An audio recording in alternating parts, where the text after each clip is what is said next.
Hello students, हम class 9 का chapter 7 कर रहे हैं जिसका नाम है ट्रायंगल्स।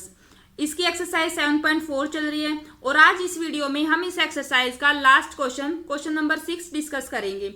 इसी के साथ हमारा जो चैप्टर 7 है वो कंप्लीट हो जाएगा। तो 6th क्वेश्चन स्टार्ट करने से पहले उसकी स्टेटमेंट देखते हैं। 6th क्वेश्चन की स्टेटमेंट है, show that of all line segments drawn from a given point not on it the perpendicular line segment is the shortest। तो ये इसमें बोला गया है कि कोई एक पॉइंट है, ठीक है, एक लाइन है, हमारे पास एक पॉइंट है और जो वो पॉइंट है वो उस लाइन पर नहीं है, ठीक है। तो उस पॉइंट से हम जितने भी लाइन सेगमेंट उस लाइन पर ड्रॉ करेंगे उनमें से जो परपेंडिकुलर है वो सबसे छोटा होगा। ये बात हमें यहाँ प्रूव करके बतानी है, ठीक है। तो एक बार इसका सॉल्यूशन स्टार्ट करने से पहले आप देख सकते हैं हमारे पास 7.5 एक्सरसाइज भी है जो कि ऑप्शनल है, यानी कि ये हमारी जो एग्जाम पॉइंट ऑफ व्यू से इतनी इंपॉर्टेंट नहीं है, लेकिन फिर भी अगर आप कमेंट करेंगे तो मैं आपको ये एक्सरसाइज भी करवा दूंगी। तो अगर आपको ये एक्सरसाइज करनी है तो उसके लिए आप नीचे कमेंट कर सकते हैं। तो अभी हम स्टार्ट करते हैं क्वेश्चन नंबर 6 का सॉल्यूशन। देखो 6 क्वेश्चन के अकॉर्डिंग जैसा कि स्टेटमेंट में बोला गया है, ये मैं कोई एक लाइन ले लेती हूँ, ठीक है, ये कोई भी एक पॉइंट है, ठीक है।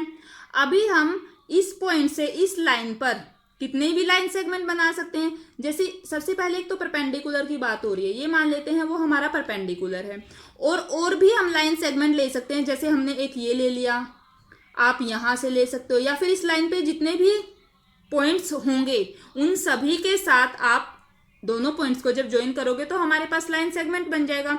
और इसी तरीके से मतलब आप कितने भी ले सकते हो। जैसे यहाँ एक पॉइंट है, इसके साथ मिला दो, यहाँ एक पॉइंट है, उसके साथ मिला दो, यहाँ पॉइंट है, ऐसे इस तरीके से जितने भी पॉइंट है सबके साथ लाइन सेगमेंट ले लेते हैं। तो हमें यही बात प्रूव करनी है कि जो ये लाइन सेगमेंट्स हैं सारे, इन सभी में से जो ये हमारा परपेंडिकुलर है ये सबसे छोटा है, ये सबसे छोटा होगा। तो हम एक कोई भी लाइन सेगमेंट लेके और एक परपेंडिकुलर लेके इस बात को प्रूव कर देंगे। हमें हर एक के लिए प्रूव नहीं करना है, ठीक है। तो मान लो मैं ये ले लेती हूँ, ये हमारी लाइन है, इसको मैंने ए बी और सी ये नाम दे दिया है, ठीक है। अभी हम इसी ट्रायंगल की बात करते हैं। अब क्योंकि ये परपेंडिकुलर है, ये तो क्वेश्चन में गिवन है, तो उसके अकॉर्डिंग हमारे पास क्या रिजल्ट निकल के आता है। सबसे पहले जो भी क्वेश्चन में गिवन इंफॉर्मेशन है वो हम लिखेंगे। तो गिवन है हमारे पास कि जो ए बी है, इसको भी हम जैसे नाम दे लेते हैं डी, इस पॉइंट को, वो परपेंडिकुलर है ए बी किस पर, सी डी पर।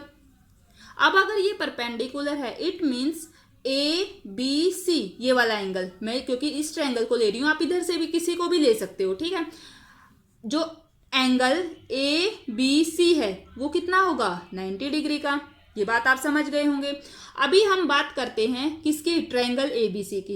In triangle ABC important question है लेकिन बहुत इजी है, ठीक है, एक बार में ही आपको अच्छे से समझ में आ जाएगा, बस थोड़ा ध्यान से देखिएगा।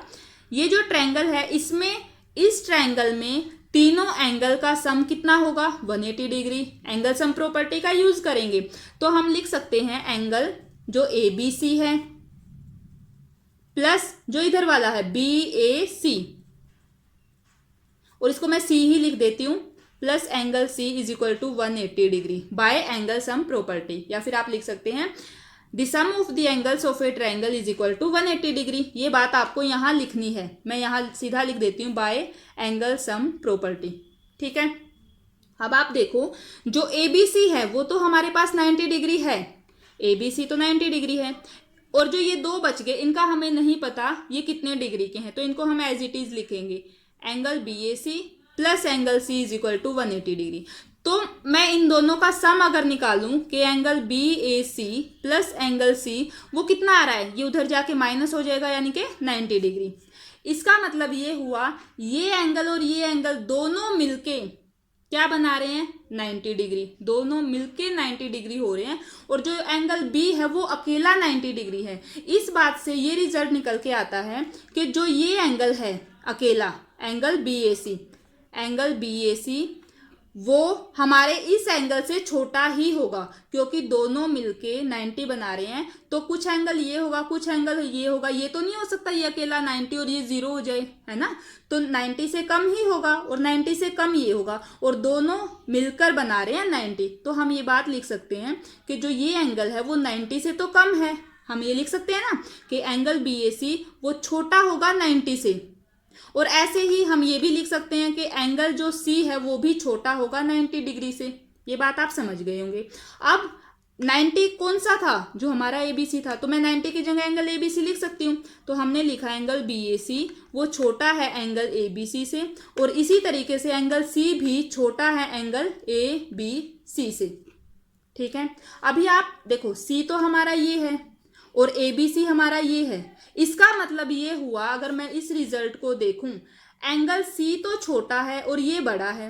अब क्योंकि ये एंगल बड़ा है तो इसके सामने वाली साइड भी बड़ी होगी, और ये छोटा है तो इसके सामने वाली साइड भी छोटी होगी। तो हम ये लिख सकते हैं क्योंकि एंगल C वो छोटा है किससे, ABC से, तो जो हमारी इसके सामने साइड है AB वो भी हमारी छोटी होगी किससे, AC से। ये बात आप समझ गए हैं। और AB देख लो आप, वही तो हमारा परपेंडिकुलर है, और AC वो जो दूसरा लाइन सेगमेंट है।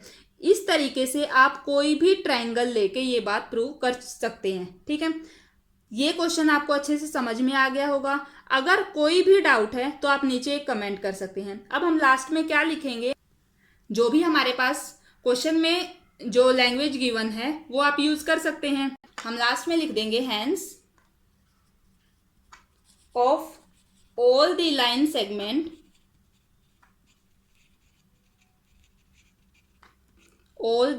segments drawn from a given point not on it the perpendicular line segment is shortest।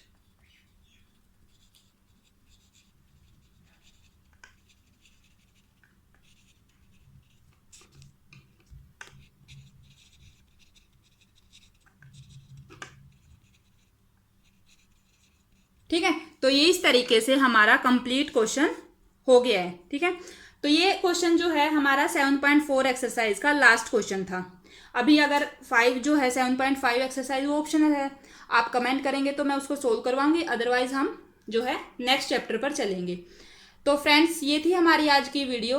अगर आपको मेरी वीडियोज अच्छी लग रही हैं, आपके लिए हेल्पफुल हैं, तो प्लीज़ वीडियो को लाइक करना, चैनल को सब्सक्राइब करना और अपने फ्रेंड्स के साथ शेयर करना। Thank you.